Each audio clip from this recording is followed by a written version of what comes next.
आइए दोस्तों, अब हम शुरू करने वाले हैं बहुपद का मोस्ट आईएमपी क्वेश्चन। ठीक है, इससे पीछे जो फर्स्ट चैप्टर है यानी वास्तविक संख्या है उसका मोस्ट आईएमपी क्वेश्चन हमने आपको बता रखा है। आप लोग डिस्क्रिप्शन बॉक्स में ज़रूर जा करके चेक कर ले। ठीक है, और साथ ही साथ मैं ये आपको बता दूँ कि इसका सिलेबस भी मैंने कंप्लीट करा दिया है। आप लोग प्ले लिस्ट में या डिस्क्रिप्शन बॉक्स में ज़रूर जा करके चेक कर सकते हैं। तो ये हमारे पास सेकेंड अध्याय है बहुपद, और बहुपद का जितने भी मोस्ट आईएमपी क्वेश्चन बन सकते थे सारा मैं लेकर के आया हूं, और इस वीडियो को देखने के बाद आप बहुपद का प्रत्येक क्वेश्चन सॉल्व कर पाएंगे। ठीक है, तो सबसे पहले हम बात करते हैं कि जैसे कि बहुपद है, तो बहुपद आखिर कहते किसे हैं? बहुपद वह कहलाता है जिसमें प्रत्येक चर का घात पूर्ण संख्या होता है। क्या होता है? एक पूर्ण संख्या होता है। अब सवाल यह उठता है कि आखिर पूर्ण संख्या कहते किसे? देखिए, पूर्ण संख्या वह कहलाता है जो सभी प्राकृत संख्या के समूह में जीरो को ऐड कर दे, वो पूर्ण संख्या कहलाता है। कहने का मतलब पूर्ण संख्या जीरो से स्टार्ट होने वाली संख्या, जीरो जैसे कि 1 हो गया, 2 हो गया, 3 हो गया, 4 हो गया, 5 हो गया, डॉट डॉट डॉट, ये सारे के सारे पूर्ण संख्या कहलाएंगे। ठीक है, यानी गिनती की संख्या में यानी प्राकृत संख्या में हम जीरो को सिर्फ शामिल कर दे तो प्राप्त जो संख्या होंगे वो पूर्ण संख्या कहलाएंगे। तो ये हमारे पास क्या हो गया? पूर्ण संख्या हो गए। तो मैंने क्या किया, बहुपद का डिफिनेशन मैंने बोला कि बहुपद वह कहलाता है जिसमें प्रत्येक चर का घात एक पूर्ण संख्या हो। और मैं आपसे पूछूं कि भैया 7x बताइए कौन बहुपद है? तो आप कहोगे हाँ बहुपद है, क्योंकि इसमें चर का घात पूर्ण संख्या है। इसके ऊपर एक छिपा होता है और एक क्या है? पूर्ण संख्या है। ठीक है, प्राकृत संख्या तो है, ये पूर्ण संख्या भी है, यानी जितने भी प्राकृत संख्या होते हैं वो पूर्ण संख्या कहलाते हैं। तो ये हमारे पास बहुपद हो गए। अब मैं कहूँगा कि 7x प्लस के 2y, क्या ये बहुपद है? हाँ बिल्कुल है बहुपद, क्योंकि इसमें भी प्रत्येक चर का घात एक पूर्ण संख्या है। जैसे x के घात एक छिपा है, y के घात भी एक छिपा है, तो प्रत्येक चर, यहाँ भी चर है और यहाँ भी चर है, तो प्रत्येक चर का घात एक पूर्ण संख्या होना चाहिए। अब सोच रहे होंगे कि भैया चर क्या है ना? अचर क्या होता है? देखो, चर वह कहलाता है जिसका मान बदलता रहता है। जैसे कि कोई समीकरण लोगे तो x का मान कभी किसी समीकरण में 4 आएगा, तो कभी 5 आएगा, कभी 6 आएगा, तो इसका मान क्या होता है? बदलता रहता है। तो जिसका मान बदलता रहता है उसे हम चर कहते हैं, और जिसका मान नहीं बदलता हो उसे अचर कहते हैं।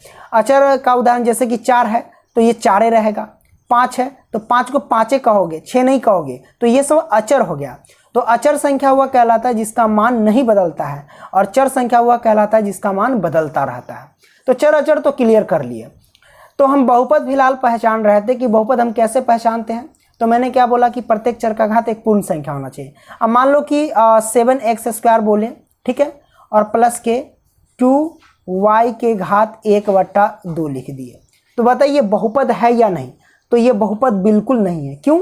क्योंकि मैंने बोला कि प्रत्येक चर का घात एक पूर्ण संख्या होना चाहिए।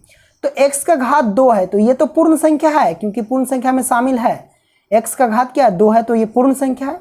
लेकिन y का घात क्या है? 1/2, ये भिन्न के रूप में है और ये पूर्ण संख्या नहीं है। देखो, भिन्न के रूप में आता है, पूर्ण संख्या में नहीं आता है, तो ये बहुपद कभी नहीं होगा। ठीक है, अब मान लो कि जैसे कि 7y है और इसका y का रूट अंडर है, 7√y है प्लस के x² है, तो क्या ये बहुपद होगा? बिल्कुल नहीं होगा। इसमें चर में क्या है? रूट लगा है, और आपको पता है कि इसको अगर तोड़ेंगे तो 7y और रूट को हटाएंगे तो 1/2 आ जाएगा। रूट का मान 1/2 होता है, तो ये पूर्ण संख्या नहीं हो सकता। देख लेना, रूट लगा हो, पॉइंट में हो घात, दशमलव में हो घात, तो वो कभी नहीं हो सकता है बहुपद। ठीक है, इस बात को ध्यान रखना। ओके, तो बहुपद आपने समझ लिया कि बहुपद को कैसे पहचानेंगे। तो प्रत्येक चर, जितने भी चर होगा, जैसे मान लो कि 7x² है प्लस के 2y² है ना, प्लस के 3 है ना, तो ये बहुपद है, क्योंकि इसमें भी प्रत्येक चर का घात पूर्ण संख्या है। x के घात 2, y के घात 2, तो ये सब पूर्ण संख्या है ना, इसमें प्रत्येक चर का घात पूर्ण संख्या है, इसलिए बहुपद हो गया। ठीक है, क्लियर। अब चलते हैं क्वेश्चन की ओर और एक एक करके देखते हैं। पहला क्वेश्चन क्या कहता है कि बहुपद का व्यापक रूप लिखे। बहुपद का व्यापक रूप क्या होता है? तो मैं आपको बताता हूं कि बहुपद का व्यापक रूप क्या होता है। देखो, पहला प्रश्न, व्यापक रूप। व्यापक रूप किसका? तो बहुपद का।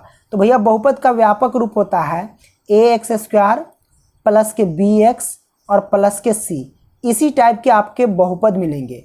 a b c क्या होंगे? तो कोई संख्या होगा। ठीक है, कोई अचर संख्या, जैसे a के जगह पे आ जाएगा 5, ये x² तो x² रहेगा, प्लस b के जगह पे कुछ भी हो जाएगा, 4 हो जाएगा तो 4, ये x है तो x रहेगा, और प्लस में c के जगह पे 3 हो सकता है। चाहे कुछ भी हो सकता है। तो इस तरीके से बहुपद हुआ। तो ए बी सी क्या है, अचर संख्या, क्या है, अचर संख्या है ना। तो ये हमारे पास बहुपद का व्यापक रूप हुआ ax² प्लस bx प्लस सी कह लो, माइनस सी ले, कोई बात नहीं है, ठीक है, लेकिन प्लस में हम रखते हैं। तो ये बहुपद का व्यापक रूप हो गया, ठीक है, आपने क्लियर कर लिया।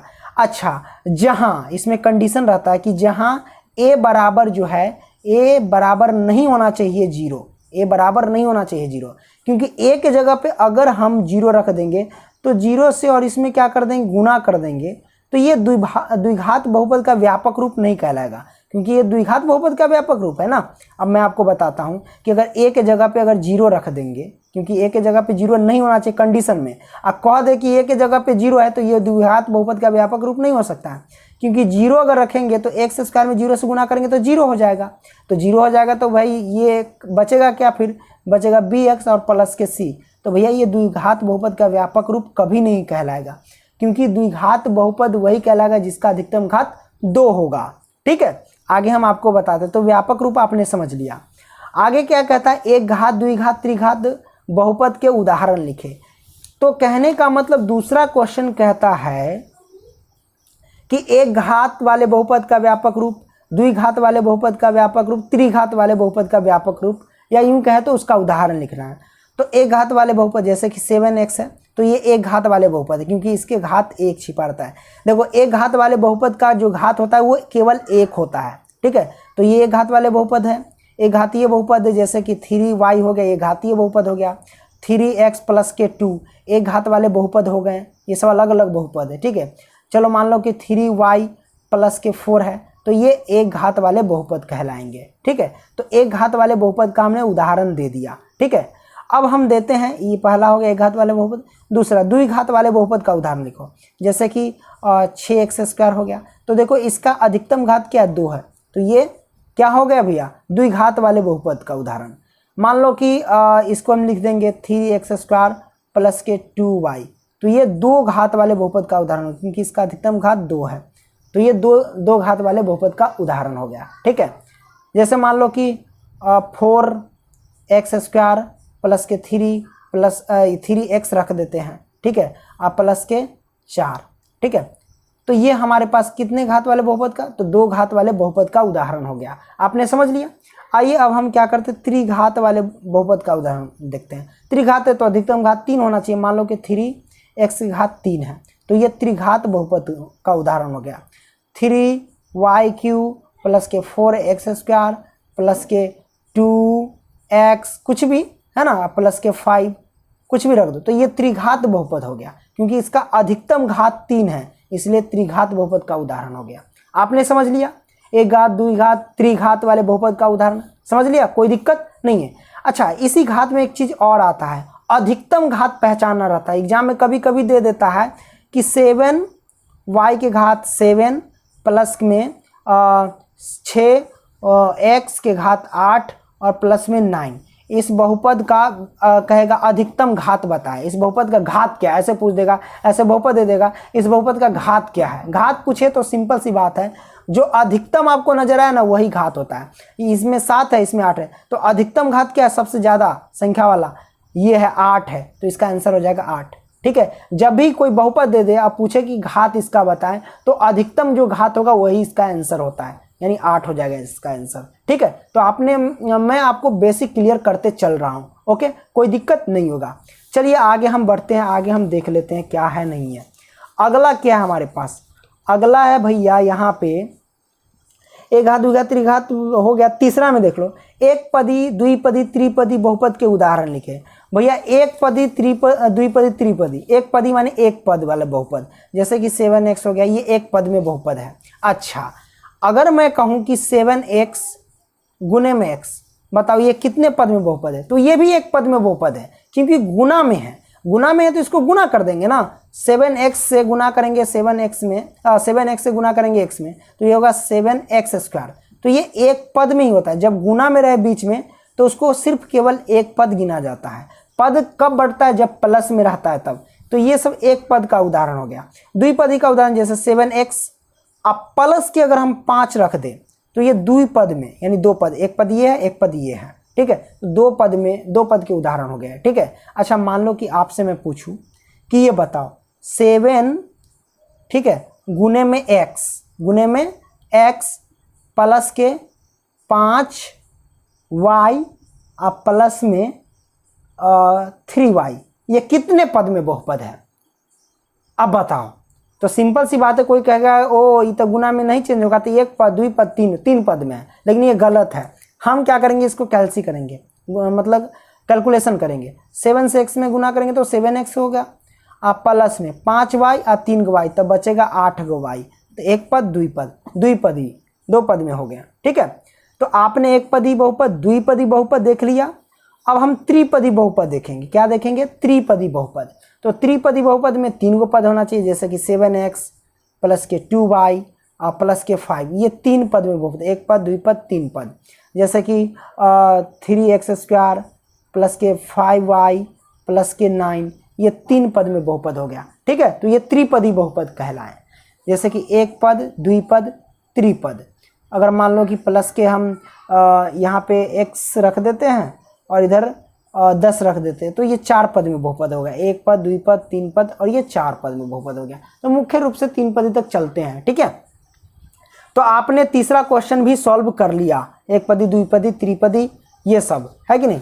अब आगे देख लेते हैं, आगे हमारे पास क्या है। चौथा में देख लो, चौथा हमारे पास है कि यदि बहुपद 2x² माइनस 3x प्लस के 1 के शून्यांक अल्फा और बीटा हो तो निम्नलिखित के मान बताइए। इसको सॉल्व कर लोगे तो इस टाइप के क्वेश्चन जो आता है एग्जाम में आता ही रहता है। इस टाइप के देखो 3 टाइप के हम लिए है ना, ये बहुपद है और तीनों तरीके से हम सॉल्व करेंगे। इसको सॉल्व कर लोगे तो यार मैं कहता हूँ कि इस टाइप के जो क्वेश्चन आते ही रहते हैं, तो तीनों टाइप सॉल्व कर लोगे तो आपको जिस टाइप से आ जाए आप सॉल्व कर लोगे गर्दा उड़ा के, ठीक है। तो आइए अब हम क्या करते हैं, इसका हम पहला ले लेते हैं। तो बहुपद हमारे पास चौथा में आप देख सकते हो ये वाले बहुपद है। तो बहुपद हम सबसे पहले लिखते हैं, क्या है हमारे पास चौथा का कि 2x² माइनस के 3x प्लस के 1।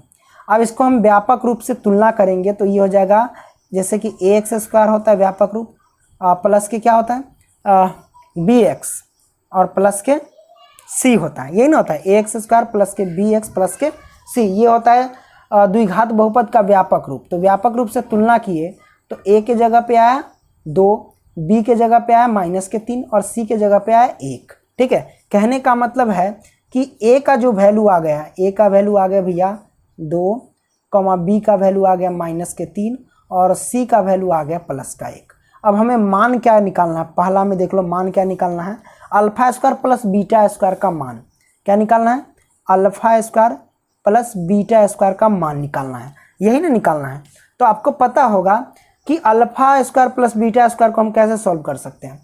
तो देखो फॉर्मूला आता है एक कि a² और प्लस में b² बराबर क्या होता है, तो वो होता है a प्लस के b का होल स्क्वायर और माइनस के 2ab, यही ना होता है। तब इसी पे हम पुट करेंगे तो अल्फा के जगह पे हो जाएगा a, अल्फा के जगह पे a और बीटा के जगह पे b, है ना। तो ये अल्फा के जगह पे a और बीटा के जगह पे b, मतलब समझो कि ये a है और ये b है, ठीक है।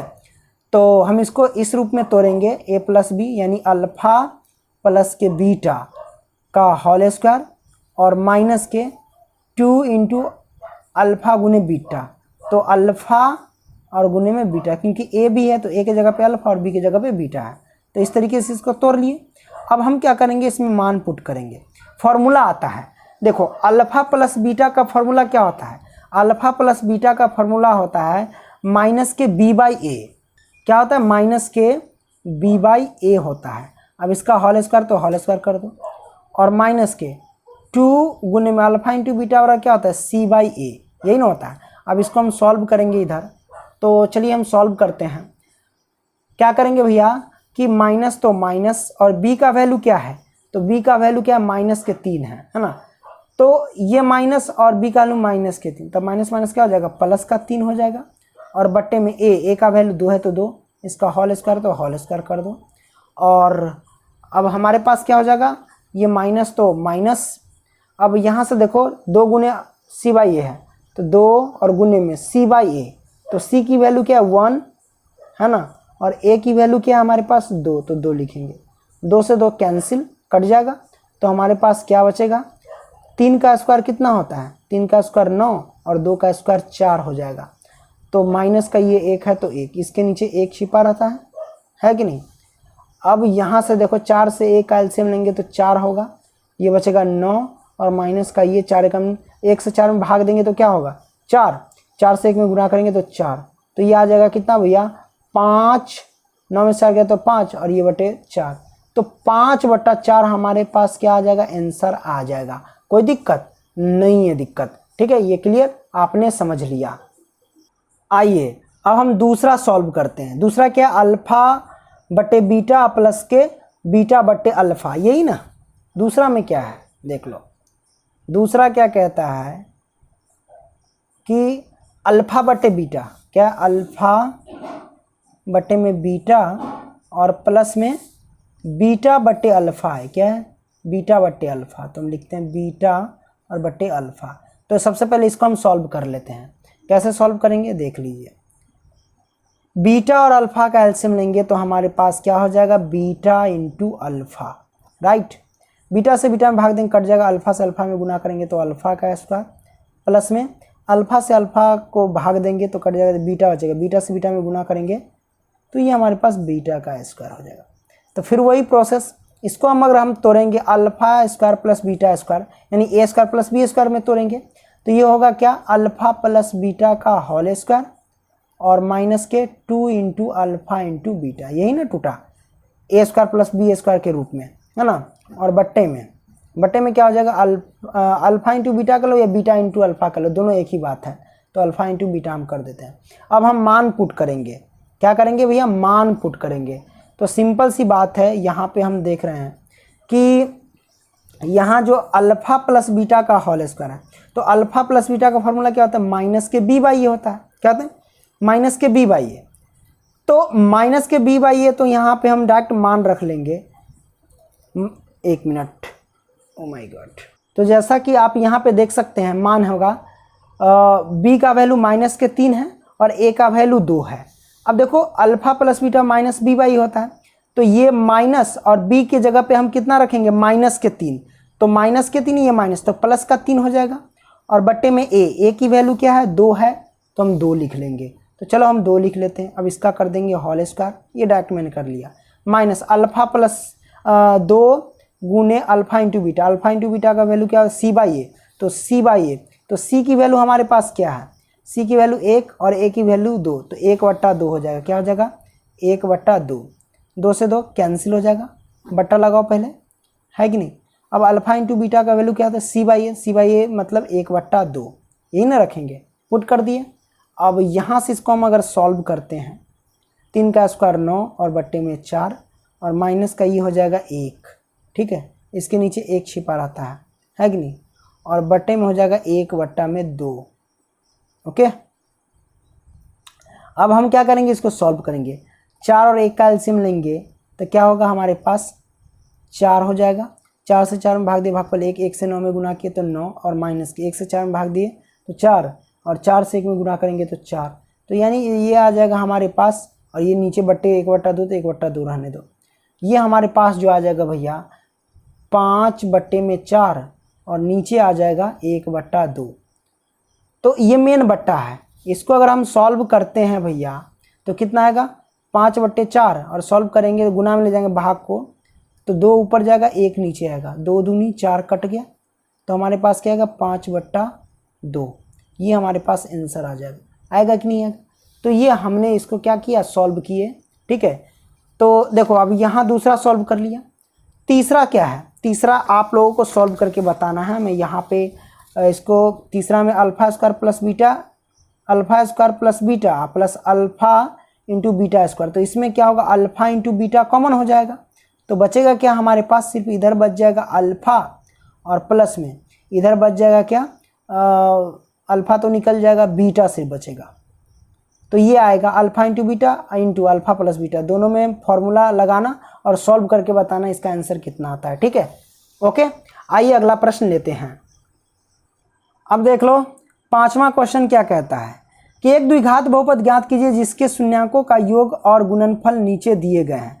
शून्यकों का योग पहले है, तो शून्यकों का योग जो हो गया वो ये हो गया, और शून्यकों का गुणनफल नीचे गया। तो शून्यकों का योग को हम क्या, देखो शून्यकों के योग को हम कहते हैं अल्फा प्लस के बीटा। तो अल्फा प्लस के बीटा होता है शून्यकों का योग। तो शून्यकों का योग दे रखा है -1/4, तो लिखेंगे -1/4।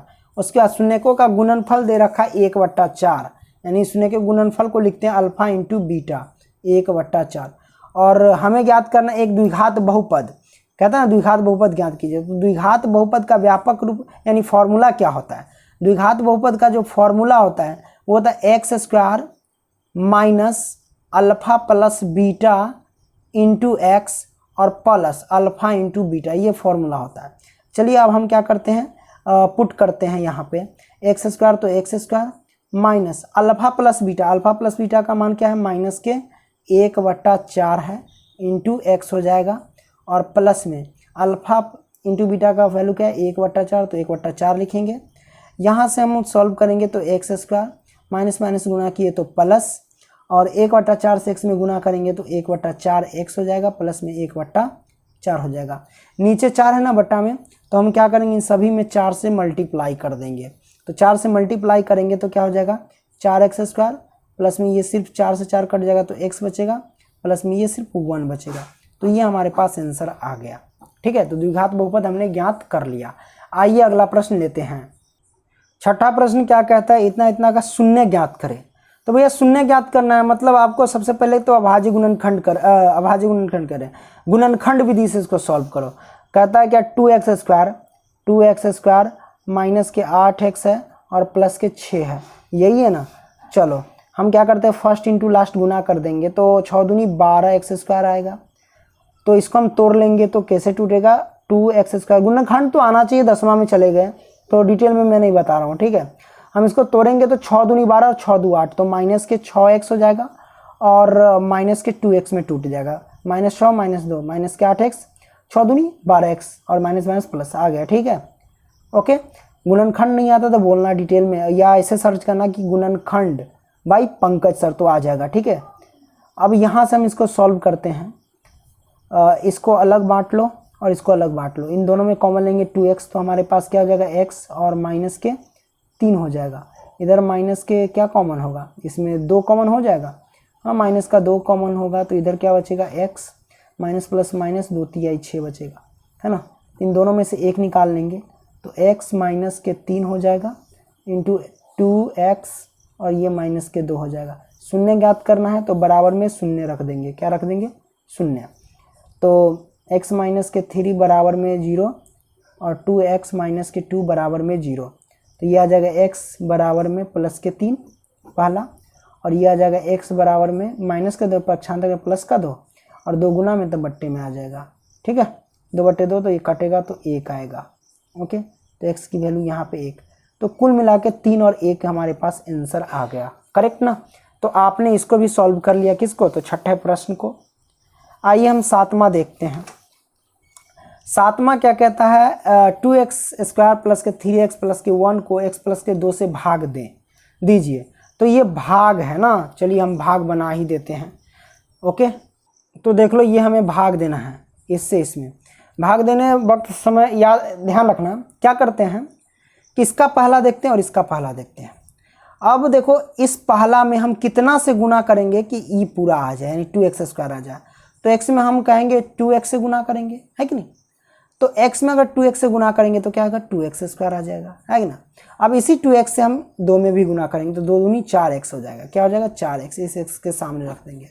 इसमें क्या होता है जो प्लस का है वो माइनस का और जो माइनस का वो प्लस का, तो सभी प्लस में है तो सभी ये माइनस में हो जाएगा। ठीक है, अब एक माइनस का एक प्लस का, कहानी कैंसिल, दोनों सेम है। तो 3 गो x में से माइनस के 4 गो x घटेगा तो कितना बचेगा, तो सिंपल सी बात है ये बचेगा भैया माइनस के 1 गो x और ये प्लस का 1।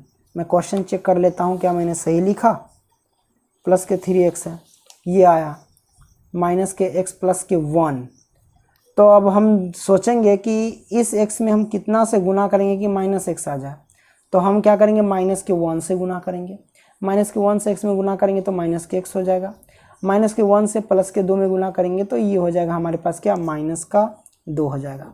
जो माइनस है वो प्लस, जो प्लस है वो माइनस, तो ये भी माइनस में तो ये भी प्लस में, ये प्लस का ये माइनस का कैंसिल, 2 1 हो जाएगा 3, तो ये हमारे पास आ गया। ठीक है, क्लियर, हमने सॉल्व कर लिया। आइए अब हम क्या करते हैं, अगला प्रश्न देखते हैं। अगला प्रश्न क्या कहता है वो देख लेते हैं। देखो ये 8वां प्रश्न, ये जो कि लास्ट प्रश्न मैंने गेस किया, ये भी इंपॉर्टेंट है। मैं इसको सॉल्व नहीं करूंगा, आपके बुक में है, प्रश्नावली 2.3 में है। ठीक है, तो 2.3 को आप सॉल्व कर लेना। ठीक है, और मैं सॉल्व करके बता दिया हूँ, आप ऐसे सर्च करना प्रश्नावली 2.3 बाय पंकज सर, तो मिल जाएगा। Okay, thank you.